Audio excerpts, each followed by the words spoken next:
Sarah. Melissa. What are we doing tonight? We're hanging out with our grad school pal, Kyle Carpenter, to chat about Slaughterhouse 5. Can't spell Slaughterhouse without laughter. But I think we're in for a lot of giggles here this evening.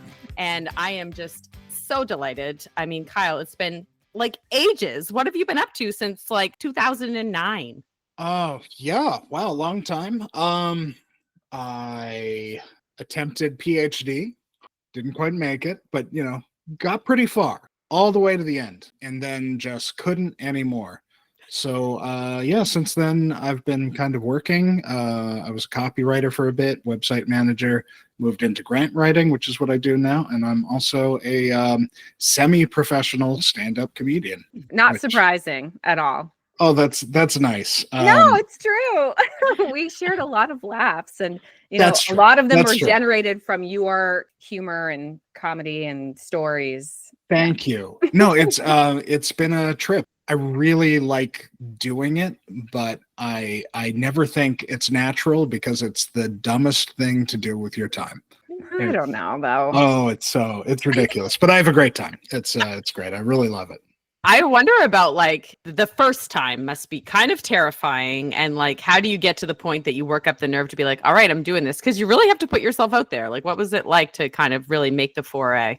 It was interesting. So what happened to me is I was in grad school and a friend of mine took a workshop, like a seminar on doing stand-up comedy. And I realized I was jealous, which I wasn't expecting. So I thought, well, is this coming around again? He said, yeah, it is. He's doing it next month. So I thought, I'm going to do that. That's the kind of thing that a lot of like real road dog comics will sort of scoff at. Like, you took classes, I come from the school of hard knocks. Yeah. But yeah, I think with a lot of these things, the purpose of a workshop or a class that you pay to take is actually just to give yourself permission to try the thing.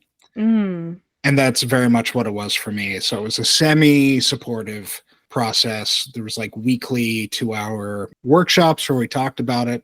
And then I went up and I did my first open mic. And yeah, the first time it was kind of wild. It was sort of like the cone of silence descended on me. Like I couldn't see the audience, but I'd written some things and I just said them out loud in the order of the words that I had written. And there were a few laughs. And, I think at that point, that's when it gets its hooks in you. So, yeah. I was just watching Hacks. I don't know if you guys, I love that show. I'm only on season 3, but there was an episode where one of the main characters, her daughter does a roast and roasts her mother. And then she gets up and she's like, I realized like you're an addict. You're addicted to laughter. Like this is your high. This is where you get it. And I also think about the fact that like it's a really refined form of public speaking and refining ideas, I think, more than anything else, because that's my impression of stand-up comedy is like you have the seed of an idea and then you just keep working on it and testing it until you get the right, I don't know, tree to grow out of it. If we're talking about seeds. Yeah. No, I think that's exactly true. And I think it kind of hit me for a few reasons, especially in that time of my life. For one, I realized very quickly, oh, this is the part of teaching that I like. That connection, the speaking with people. Like I was always trying to get a laugh out of students. And the other thing was, while writing a dissertation, you're in this sea of non-responsiveness. You have no idea if what you're doing is any good. And you're just reading and writing and doing all this thinking. And you're left with this question like, am I any good at this? Is this anything whatsoever? And it was such a relief to be able to walk on stage and know in seconds if this is good or if this sucks. Because people will let you know immediately. And that's, I think, part of the thing that really hooked me was I really needed that. Okay, so you go way back with Sarah and I. We will be honest. Try us with something. Let us be your audience. Oh no. Okay, you can decline, but I know there is something you have been tinkering with. I've been working on a chunk about how I think the internet has been bad for us. And one line I've got is the reason I think conspiracy theories can spread on the internet is because online you can't smell anyone's breath. I like it. Here That's we a go. 7 out of 10. That's Yeah. really good. That's not like a huge laugh, but it's a good like premise. So I've kind of been exploring from that. Yeah, you build out. If you get something that works, you can start thinking about it, put it on the back burner, and then come up with a line that really actually works. All right, are we going to go down memory lane? Yeah. So let's dive in. And I think we had so much fun in those, I don't know, halcyon days of grad school. And I'm hoping that you might want to share like a flashback, a memory from grad school, ideally one that involves Melissa and I, because, that's kind of how we roll, and something that you can share with us. And I'm quite interested to see if it's something that is kind of like in my mind as well. Find something that matches. I remember really good times. We had a really lucky cohort. I've been a part of several different cohorts at this point, and I've seen even more. And I would say the camaraderie and the summer camp feeling that we had was not typical. Yeah. We were all there to have fun. And I think that kind of doesn't really describe academia as a whole. So, yeah, we were, I think, really lucky. And there's a few things I remember. I really remember Larry Matthews' class, which descended into chaos every friggin' week, where we all read the book and we'd start talking, like, I think fairly earnestly at first. And then by the end of the second, third hour, like, just dick jokes, fart jokes, just multiple bagging on the orgasms. books. Yeah. And the authors were there. The authors were I know. there so like many the balls times. on us. Because I remember one author in particular coming in, and we had just been kind of crapping on their book like for the first hour and a half. And it wasn't that bad, but like everybody was just finding those little nitpicky things like, wait, that didn't really make sense, did it? Or yeah, that bothered me. And Larry went out and talked to the author and kind of let them know, like, just so you know, they didn't like it. We even shit on the blurb for the book.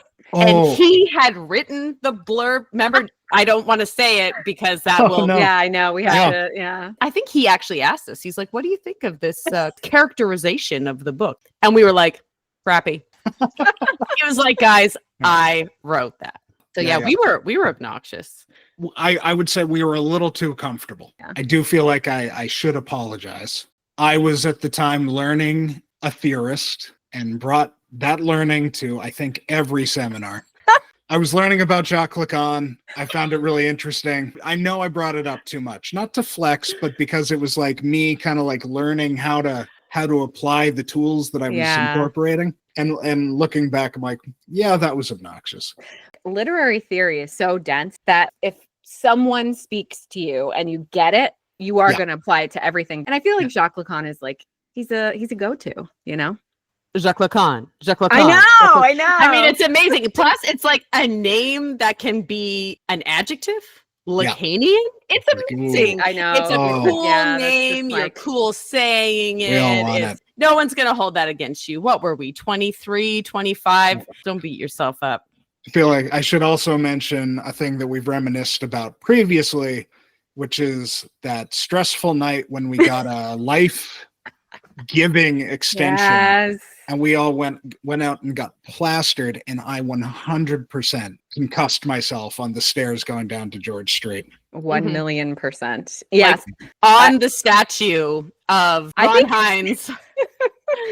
That, you know what, though? I feel like that was so early days. In my mind, that set the tone. If we didn't have that night, if we, instead of squandering the extra time that we were given by Chris Lockett, on our critical history papers that we're supposed to be writing, if we had just been good little doobies typing away and refining our work, then I don't know that the whole rest of the program would have been as magical as it was. I attribute the magic of our MA program to that night and the three of us as the pioneers of setting a vibe part of the reason I was in St. John's is I have, extended family who live in Newfoundland. So I would go out to the Bay to visit them. And they would always say, seems like you're having a good time. Yeah. We took a lot of crap from our parents, and rightfully so. I mean, we were so upfront with it. And these were early days of Facebook, too. Oh, God. So it was That's not, so oh, cool. here's the nicest photo of us with 14 filters on it. It was like, here's No. 250 photos of us making our way up George Street and back, like stop motion animation of us being crazy. Stained shirts, Kyle, Oh, that yeah. entire night, there's photographic evidence that's still on Facebook. Like as soon as you got Every the photo. concussion, your eyes are closed for the rest of the night. But you are smiling and laughing and dancing. We're talking about all the great stuff and all the fun stuff because we were young and it wasn't really costing us a lot, if I'm being honest. But at the end of the day, this was meant to like skill us in a way or tool us in a way. Would you do it all over again? Yes, but I'd quit earlier. Like you wouldn't have gone for the PhD? Yeah, I Do you think mean? I probably wouldn't have. Or I don't know. All this is so hard to say. Yeah. My advice to so many people is if they're thinking about grad school, yes, you should do a master's degree. But maybe don't do a PhD because Fair. the commitment is so much higher. The wear and tear is so much higher. You can get a lot out of a master's. Again, it's sort of summer camp. You spend a year, maybe 2, get it done. You've got the credential. Awesome. A PhD, you can really stall out. And I absolutely did. I like to say it felt like being a masochist and losing your sense of masochism mid-whipping. Oh God. Yeah. You're that just does like, not this is sound great. pleasant. This is great. This is great. Ow, stop. Yeah. And that's really what it was for me. What I think is great too is because we've all, for the most part, stayed in touch. Like all of us are using this degree, but in different ways, but in ways that we're really able to support ourselves and lead like fulfilling lives. I think a master's, you should 100% pursue it.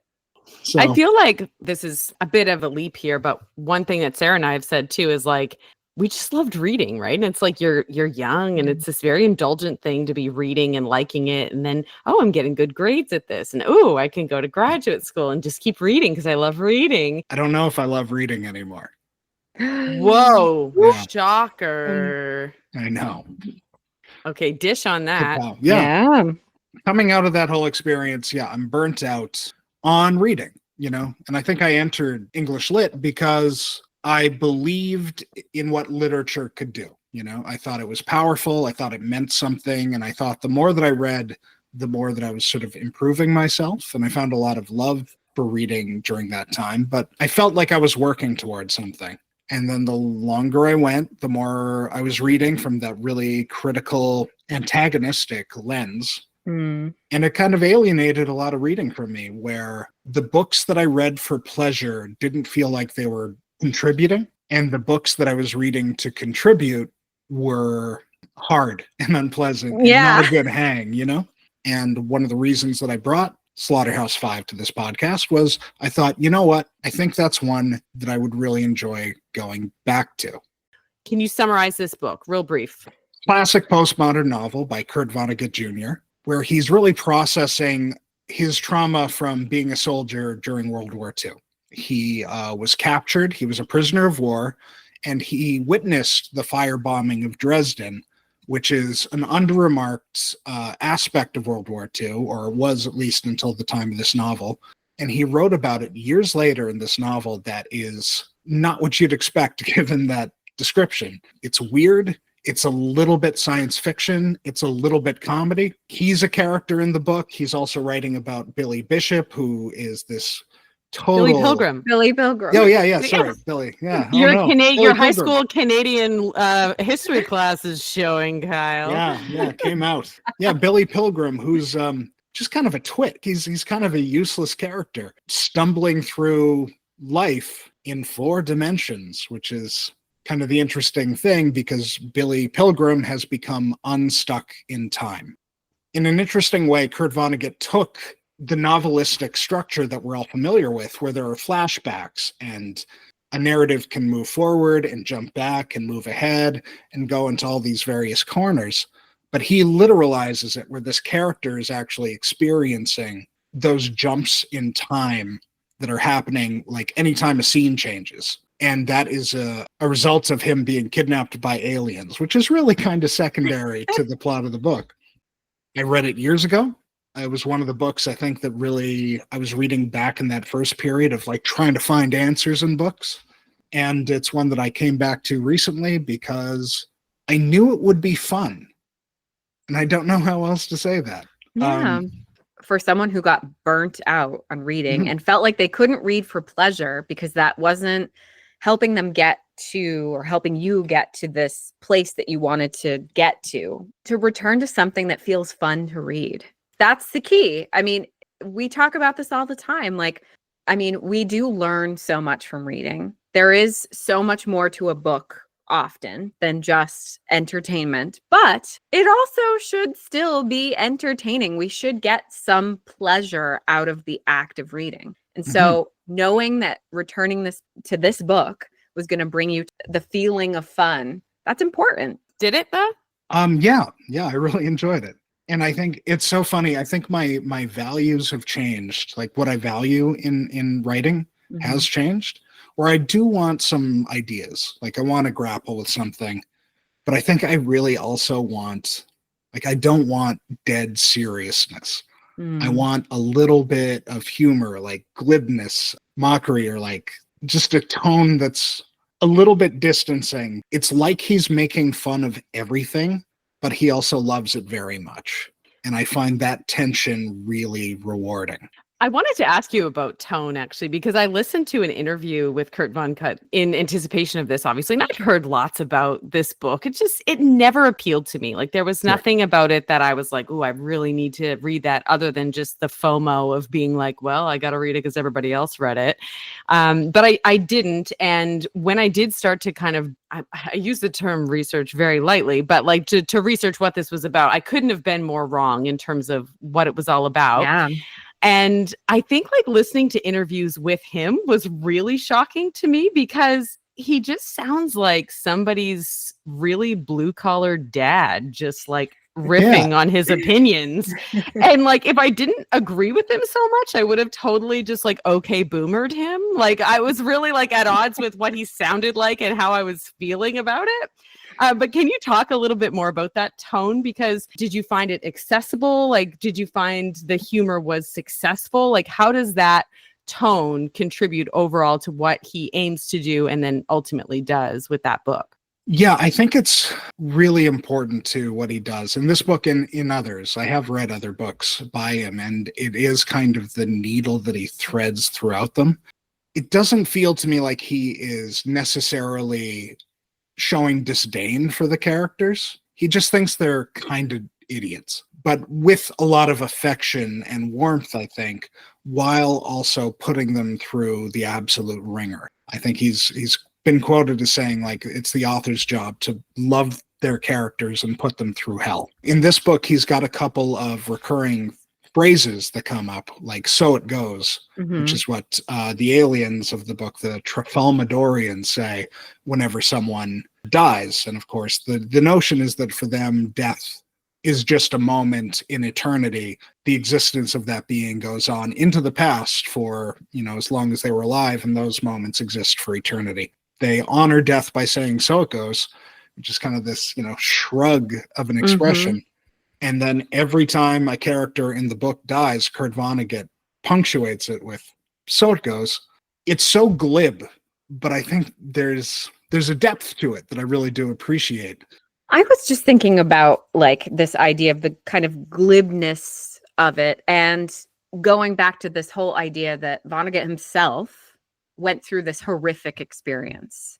And Billy Pilgrim goes through this horrific experience. What an interesting way to explore this idea of like PTSD and trauma, of someone unstuck in time, going back and forth at all times. And I mean, you think about it, and someone who's suffering from PTSD, they can be here one moment and suddenly they're way back to some terrible thing that happened to them. How did the like non-linear structure of it all appeal to you? So many of the stories we read use flashback largely in this way.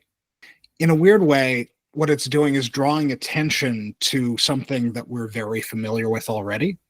And I think that's where, for me, a lot of the humor actually comes from, is making this trope or this convention that we know into something like, this is bizarre, look at this strangeness, and then trying to think through, what does that mean if time could be experienced in this way, where every point of our lives exists at exactly the same value throughout. There's a way in which it makes the medicine go down, the spoonful of sugar. But I think there's another way where, if this was just complete seriousness, how could you take it seriously? Yeah. I think that he was criticized a lot early on. Like, academics didn't take him seriously because he was trying to be a little bit too tongue in cheek about something. And he kind of said, like, trust me on this, guys. Like, I was there. I know I have something to say here. But in like one of the interviews that I heard with him, he said, ultimately, I got away with it, was how he phrased it, was that he didn't necessarily come at his approach to writing even with a high degree of seriousness either. He was working through his own trauma and writing to help him through that as it was. But I do have to say, like, I found the mixture of genres, like, it's not just a war story and it's not just a sci-fi. Like, it was a little too much for me. Like, I kind of wish that he had just sort of planted himself in one genre as opposed to both. Do you think this book could have still been what it was if he hadn't kind of like brought the aliens in and everything? I don't know. I think it's special, and I think it would have been very different if the aliens weren't there. You said that because you're afraid of the aliens.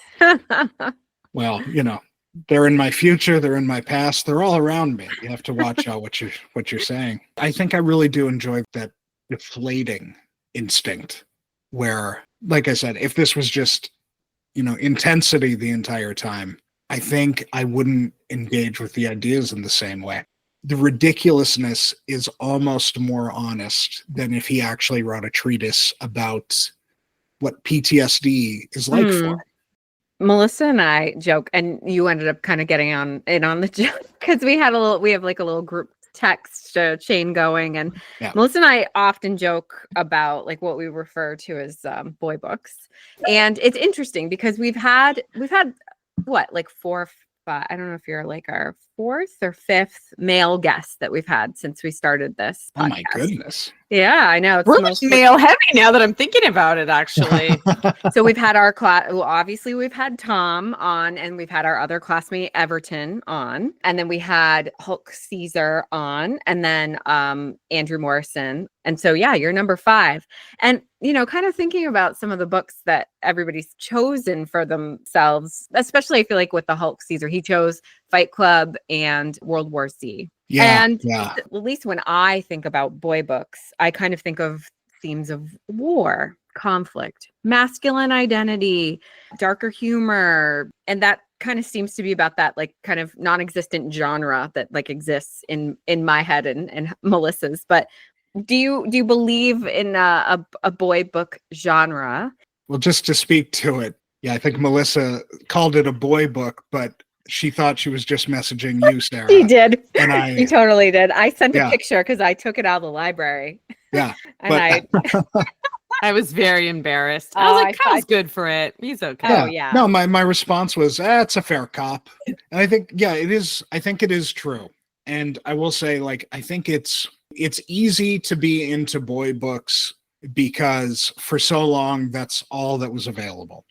I think there's a valid criticism to that, but I also think some of these works like are still of value. But I also note it's a little bit embarrassing for a boy to only read boy books. Like that's disgusting. If you could level a criticism at Vonnegut, probably his women characters aren't as multifaceted as his so other happy you characters. brought that up. Yeah, but his male characters aren't that faceted either, which is kind of interesting. So I was flipping back and forth, but it does feel like if he's making a joke about a female character, it's that like 1 to 2 degrees meaner than it would be for somebody else. You did kind of reference this earlier, but I do want to go back to the repeated phrase of "so it goes" because it's very noticeable. I mean, obviously, listening to it as audiobook, I was like, they already said that. But that "so it goes" phrase, it stands out. And one review that I encountered said that they felt actually really uplifted by the line, this idea that they could just hand themselves over to the notion that things just happen as they're meant to. And actually, interestingly, Vonnegut himself indicated that he subscribes to that same idea that our lives are predetermined by something that's basically like destiny or fortune, I guess, which I found very surprising, if I'm honest. Like, I felt like this sense of resignation every time this sort of line was repeated. And it could have been the reader, but this idea of the "so it goes," that I didn't like it. It made me a little bit uneasy. So I'm just wondering how that line, especially given that it's so repeated, like how did it land for you? I do find it very soothing because of that distancing thing. I don't find it to be an act of resignation because I think acceptance is so hard to actually come to. You know, like it's an act of imagination to align your experiences with necessity, to kind of understand them along a continuity. There's a way in which it's like a little too simple, where you just say, oh, God works in mysterious ways, and you just accept any atrocity. Thoughts and prayers. Thoughts and prayers. I think so much of this, if you are telling other people to accept their experiences because you don't want to hear about it, then that's an issue. But if you're using that philosophy for yourself, I think it can be really powerful and therapeutic. And there's another quote by him that I think kind of provides an interesting counterpoint. And I'm trying to remember which it was from, but I looked up the quote because it does stick with me. I've got it up here. I'll read it. Hello, babies. Welcome to Earth. It's hot in the summer and cold in the winter. It's round and wet and crowded. On the outside, babies, you've got 100 years here. There's only one rule that I know of, babies. God damn it, you've got to be kind. I actually really like that. I know. I'm like, I'm going to start saying that to my kids. God damn it, babies. You've got to be kind. Yeah. And I think about that line, and it's in one of his other famous books. But I think there's an interesting way where that quote doesn't need to be opposed to "so it goes," right? Where there's an urgency. You really do need to be kind, but you also need that sense of acceptance. And I think the resignation of "so it goes," everything is preordained, takes away the choice to engage with your own life and to engage with the people around you. Because it's just going to happen anyway. But also everything else is happening. Everything is happening all the time at once. It was this idea of like, yeah, somebody might look terrible when they die, but like that's just one moment. Yeah. And they look much better at other moments of their life. And that's all happening all at once. And so I feel like that too, connected to the "and so it goes," is that kind of reassurance of like, it happens. This is life. Yeah. And it's okay. No, I'm actually really glad that you elucidated that a bit for me because I was a little bit put off by it, to be honest, that it was like, well, so it goes. That's it. That's just how it is. Deal with it. I like your reading of it. I think it stands as a placeholder where grief would go. You know, there's another quote from this that I did write down. This is actually something that I did note because I was like, I think I'm going to sit with that for a bit. And it was describing the literature of the Trifalmadorians, which are the alien species we see all time at all times. And Billy Pilgrim asked them about their books and about their novels, and they kind of explained to him, we don't really have those. Like, we don't have a beginning, a middle, and an end. And this is the description of how they experience literature. It says, each clump of symbols is a brief, urgent message describing a situation, a scene. We Trifalmadorians read them all at once, not one after the other. There isn't any particular relationship between all the messages, except that the author has chosen them carefully, so that, when seen all at once, they produce an image of life that is beautiful and surprising and deep. There's no beginning, no middle, no end, no suspense, no moral, no causes, no effects. What we love in our books are the depths of many marvelous moments seen all at once. Good I think one. that's beautiful. I love that. Yeah. And I think there's no better moment in this conversation than to ask you the following question, Kyle. Is Slaughterhouse 5 by Kurt Vonnegut a could read, a should read, or a must read? I think our time on this earth is too finite for me to believe that there are must reads out there. But that said, I really got a lot out of this, and I think a lot of other people would. I would put it on the should category, but like as close to must as I'm comfortable going. I like it. Amazing. Yeah. This was so lovely. I think the three of us could sit here and just talk all night and just, do a critical history of Kurt Vonnegut and his work. But thank you so much for agreeing to do this. It's really been nice. I guess, I'll see you in 15 years. We'll do this once every 15 years. Sooner No kidding. We'll do it sooner. Definitely. Thank you so much. Awesome. Thank you. This was great.